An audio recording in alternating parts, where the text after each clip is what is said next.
What is going on, everyone, and welcome back to Too Much Tech. And in today's video, I have something that's a little bit disappointing. I seen Hypiotek's video on this ID87 V2 that we're going to be reviewing today from Idobao, and I was hoping that the changes that Hypiotek mentioned in his video, like wanting better support for stabilizers, which was like really one thing that I was looking for. I already knew that the board had an integrated plate. It sounded kind of hollow. I had some plans to fix that, and we'll go over that in this video. But I'm just very disappointed that Idobao did not implement any of those changes into the ID87 V2 by the time that it shipped after Hypiotek had made his video. Before we go over the ID87 V2, I do want to let you guys know that we have a giveaway running with Saba keys, the keycaps that are actually on the board today. These are some pudding style keycaps, and we're running this giveaway on Instagram. So all you have to do is follow me, follow Saba keys on Instagram, and like the post that I posted on my almost said channel, but on my Instagram page. But I will have that page as the first link in the description below.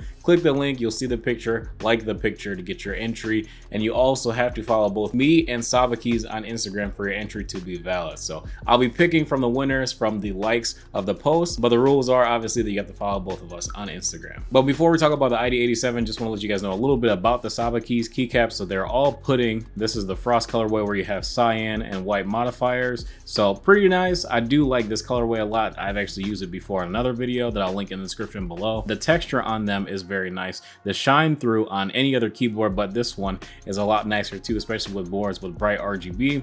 And yeah, I just like them a lot. They feel high quality. They're only 40 bucks, and I'll leave the link to Saba Keys in the description below, as well as again the link to the giveaway. But getting back to the ID87, so obviously this is a 10 keyless layout, so it's not a weird layout. I would say this is definitely normal. The reason why I got this board, I was going to use it mostly for my main editing board, but you know, it did not necessarily meet up to my full expectations, and I was hoping that they would listen to feedback from Hypiotek's video. But you know, again, that's what we're here to talk about. Aesthetically, I do really love the way that this keyboard looks. Like, it looks very, very clean. Like, white slate up top, you have white on the sides, as well as this little bit of underglow that also peels over from the side. And one of the reasons why I picked up this keyboard, I remember before, one of the boards that actually got me into the keyboard hobby was the Monster Gear XO V2, and that was a really big keyboard that made me want to dive into the keyboard hobby. And huge shout out to Wildcat for posting that video over a year ago. I still watched it a couple times. Like, I really want the board,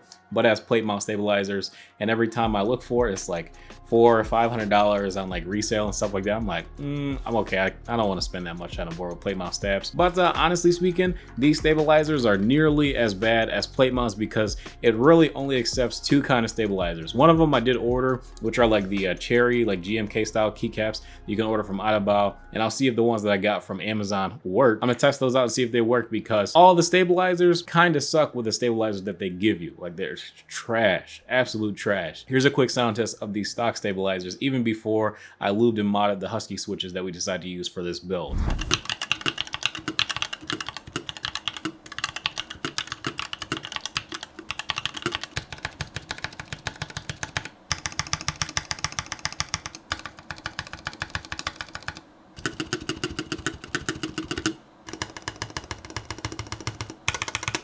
And I can't remember what I lubed them with. It was either Crysox 205 or 206 grade 0. So obviously we used some really thick lube. So I lubed the HUSKY switches that this board is comprised of. And then I also decided to HOLEE mod the stabilizer of just the spacebar. It's a little bit too mushy, and I don't really blame the HOLEE mod for that, but I just blame the really poor quality of stabilizers that Idobao decided to make. Not only include the inclusion part, I really don't care about, because I plan to buy my own stabilizers anyways. Like, I got a ton of them, but the fact that it's not compatible with Duroc V2's Texty stabilizers. The Mosry ones I didn't try, but I know that Hypiotek, he ended up sanding his down, and I was like, this is just too much work to try and make something fit, and it's not even a guaranteed thing. So I'm just very upset at the fact that Idobao did not include compatibility with the top plate for those other switches. Like, you can try, or not switches, but stabilizers. You can try and use other stabilizers. What happens is, after you put them all on, you try to close it, it won't close. Very irritating.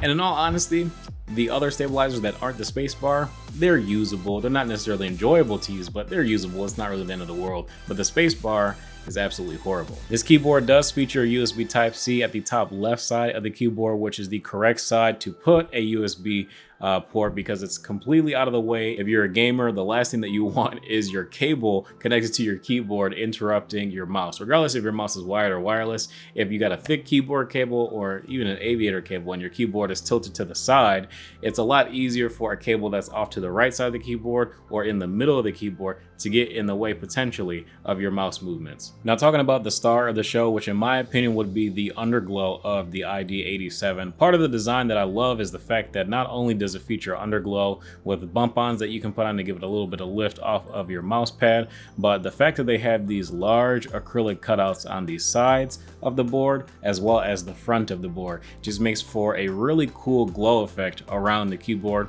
And then this nice little brass weight that they put at the top that just kind of gives it a little bit of a more premium look from the back looks very cool. And I absolutely love the way that this keyboard looks. The #1 seller on this keyboard not necessarily is the sound, but the aesthetics and the clean look and design of the ID87. Now, even though there's a little bit of trouble with the sound of the keyboard, at the end of the video I'm gonna let you guys hear the keyboard stock as well as lubed, and also with a silicone mod that I did with this board. So initially I decided that I was gonna do a silicone pour, but two problems. One, the silicone that I poured ended up being way too thick, and I did not do a good job of it, honestly speaking. It was pretty bad. It was way too thick, it wouldn't fit at all, and it was also had like this like milky white color, which would have obviously blocked the RGB underglow, which is the last thing that I wanted, because that's the whole reason why I bought the board. So what I decided to do was get this really thin piece of silicone that was clear and transparent from Amazon. And of course, as I just showed you guys, you can't even tell that it's there. If you look hard enough, you can see the silicone here and here, but it was only able to fit at the top portion of the keyboard. The bottom doesn't really sound that hollow, so I really don't have an issue with like this portion of the keyboard, and it's only a few keys, like I can definitely live with it. But all the primary keys are indeed a little bit more isolated now, and since the fact that, you know, you can't swap out the plate because it has an integrated aluminum plate, which is very similar to the NK65, it doesn't really leave you much room to work with in terms of, you know, like swapping your plate and stuff like that. So you'll have to go with a different keyboard option if you want to mess with, you know, like a palm plate or a polycarbonate plate or a brass plate or anything like that. You're stuck with the integrated aluminum plate on this one, just like you are with the NK65. But I don't necessarily think that that's a bad thing, because aluminum typically does give you a little bit of a deeper sound depending on your switch. And once I did the silicone mod, the keyboard sounded a lot better than it did without it, because the board without the mod stock, it's so hollow, it's borderline unusable, and it's very irritating. Not necessarily unusable, but it just gets really irritating because it doesn't sound very full. Where you do the little silicone mod, keyboard picks up a little bit more fullness, and it's a lot more tolerable to use.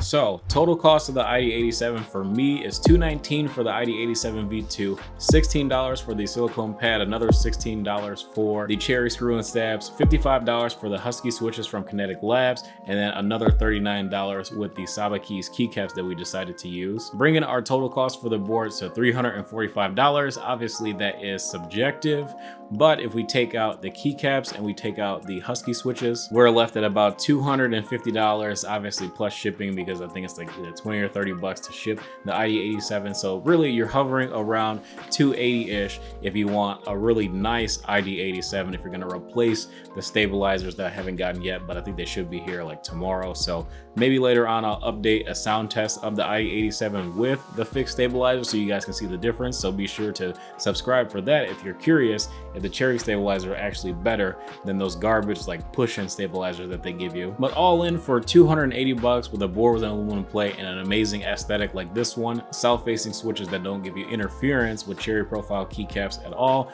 Honestly, it's not a horrible board, and it is hot swap, so you can try different switches, but I highly recommend that you get the silicone sheet and that you also look into swapping to those cherry steps, because I'm pretty sure that even if you do the HOLEE mod or FC mod or whatever on the spacebar, at minimum it should take care of most of that rattling, and that's what I'm going to be experimenting with as soon as it comes in.